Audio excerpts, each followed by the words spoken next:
If Africa's independence movement were a storm, Sékou Touré was the lightning, sudden, blinding, electric, and impossible to ignore. It was the voice that thundered through Conakry to Paris, the man who dared stand before Charles de Gaulle and speak for an African that refused to crawl anymore. And it all began on a day that would echo for generations. In 1958, Europe believed Guinea was too poor, too rural, too fragmented to stand alone. But inside the city's Congress Hall in Conakry, a tall, dark-skinned trade unionist with fiery eyes approached the podium and rewrote the history of the continent. Sékou Touré looked at de Gaulle, the towering imperious leader of France, directly in the face and declared, "We prefer freedom in poverty to riches in slavery." To understand Sékou Touré, one must first understand the world that produced him. A world where French colonial officers ruled West Africa with a cold administrative logic, where African chiefs were pressured into collaborations, where schools were designed to create obedient clerks rather than independent thinkers, and where the idea of an African standing toe-to-toe with a European statesman seemed almost absurd. Touré grew up in Farana, a town pressed between riverbanks and red earth, where Mande traditions ran deep and memories of resistance were still spoken of around evening fires. His great-grandfather, the legendary Samori Touré, had fought the French across savannas and forests, evading capture through strategy and sheer will. That history weighed heavily on young Sékou.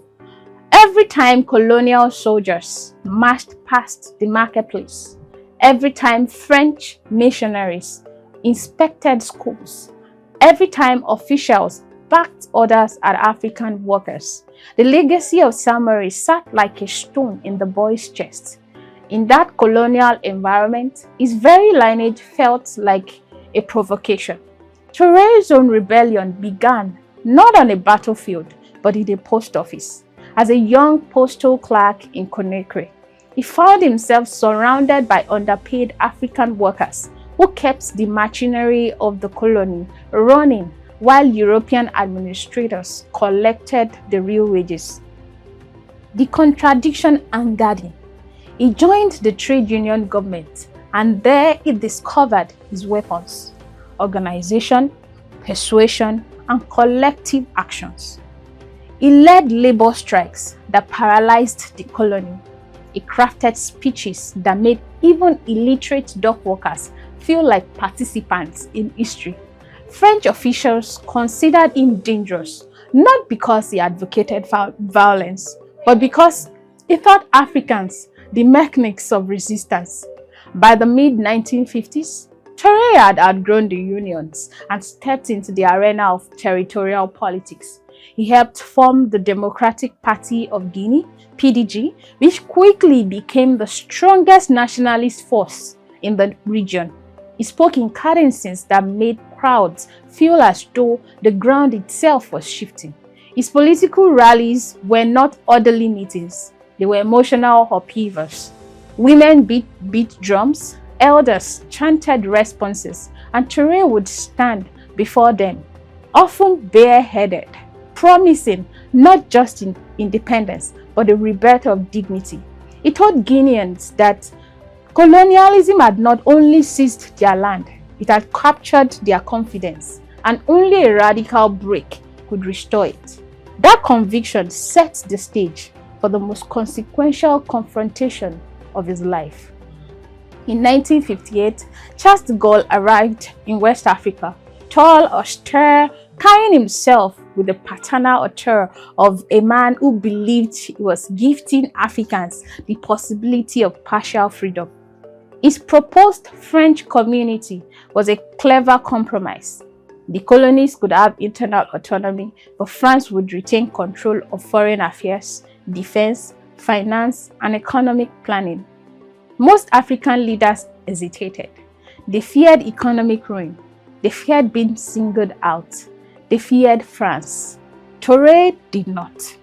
In Conakry, he addressed de Gaulle with a calm intensity that unsettled even his supporters. He said that Guinea preferred freedom, even if it led to suffering, over a prosperity tied to subordination. When Guineans voted overwhelmingly for independence, France responded with a fury usually reserved for traitors. French officials removed medical equipment from hospitals. They tore wiring from public offices, shredded civil records, burnt instructional materials in schools, and even tried to disable the only power station in the capital. They left the country almost literally in dark. Touré told his people to remain steady.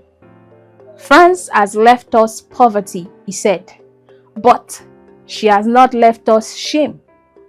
He announced that Guinea would rebuild everything destroyed. Factories would rise. State farms would modernize agriculture. Cooperative markets would be created. Foreign domination would be replaced by African planning. And for the first few years, the enthusiasm was palpable. The PDG organized literacy drives. Young volunteers traveled to rural areas to teach new techniques. The arts flourished. Conakry became a sanctuary for anti-colonial movements from Angola, Mozambique, and the Cape Verde Islands. Touré was neither polished nor elitist like some African leaders. He was a man of the streets. He organized railway workers. He led strikes that shook the colonial administration. He believed deeply that political independence meant nothing without psychological liberation. His ideology was a blend of African socialism, cultural pride, anti-imperialism, and a profound belief that Africa must not imitate Europe but rediscover itself. Touré's dream was vast, continental, not just national. He envisioned an Africa unshackled not only from colonial power but from mental servitude. He believed in Pan-African unity as a political and spiritual necessity, economic independence through state-led development, cultural rebirth, a Guinea that spoke, danced, dressed, and governed through African values. African socialism rooted not in Marxist dogma, but in village communalism. To him, Africa would never be safe until it became one bloc, one economy, one voice, one destiny. This made him an early and passionate ally of leaders like Modibo, Kwame Nkrumah. They envisioned a federation stretching from the Atlantic to the Sahara. They dreamed of common armies, shared currencies, collective security, but the world was not ready for that.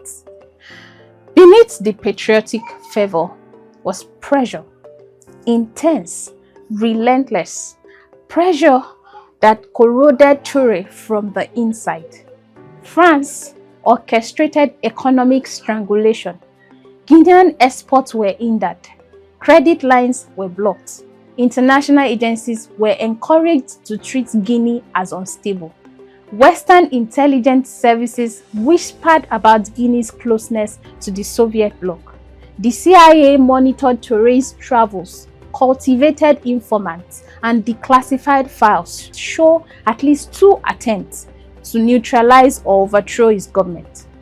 But his external battles were mild compared to his internal ones. Touré's Guinea became a crucible of hope and fear. At first, independence felt intoxicating. People danced in the streets, cultural revival movements flourished, artists, musicians, and intellectuals praised him. Farmers believed in his cooperatives. Youth brigades marched with pride. But the pressures around him hardened him. The foreign plots, the economic sabotage, the fear of betrayal began to consume him. Opposition became, in his eyes, treason. Soon, Guinea drifted into one-party rule, where dissent equaled disloyalty. There were harsh crackdowns with real and imagined enemies targeted. The notorious Camp Boiro, a prison where political opponents were detained, tortured, or killed. Touré convinced himself he was defending the revolution, protecting Guinea from France's return, and the tragedy is that many Guineans believed him, while others suffered under him. Here lies the contradiction that haunts his legacy. The man who liberated a nation also caged it in fear. Yet, outside Guinea, Touré remained a continental symbol. He supported Kwame Nkrumah, not only ideologically but physically, offering him refuge after Ghana's 1966 coup. He hosted African liberation fighters, gave them diplomatic passports, helped them organize conferences, and pushed for a united Africa that would resist all forms of neocolonialism. His speeches at the Organization of African Unity were sharp, uncompromising, often scathing toward Western influence. He warned that Africa risked trading colonial chains for economic dependency. He criticized African leaders who accepted foreign aid with no strategic purpose. In him, young Pan-Africanists saw courage, older politicians saw stubbornness, Western powers saw danger. But back home, Guineans lived with both sides of him. The visionary who had freed them from France, and the leader who could not free himself from suspicion. The economy faltered under state centralization. Industries failed to meet production targets. Shortages became normal, and Camp Boiro remained the silent shadow behind every political conversation. When Touré died suddenly in 1984, during heart surgery in the United States, his nation stood at a crossroads, grieving and relieved, confused and exposed. Many Guineans remembered him as the man who gave them a country. Others remembered him as the man who feared them. But no one denied that he had changed the trajectory of West African politics forever. Sékou Touré remains one of the most difficult figures to categorize. He was not merely a nationalist. He was not merely an authoritarian. He was not merely a Pan-Africanist. He was a product of the violent encounter between Europe and Africa, a man trying to build a future out of ruins while distrusting every hand extended towards him. To study him is not to study a person. It is to study the birth pains of African independence itself. Voice of Africa by Africans.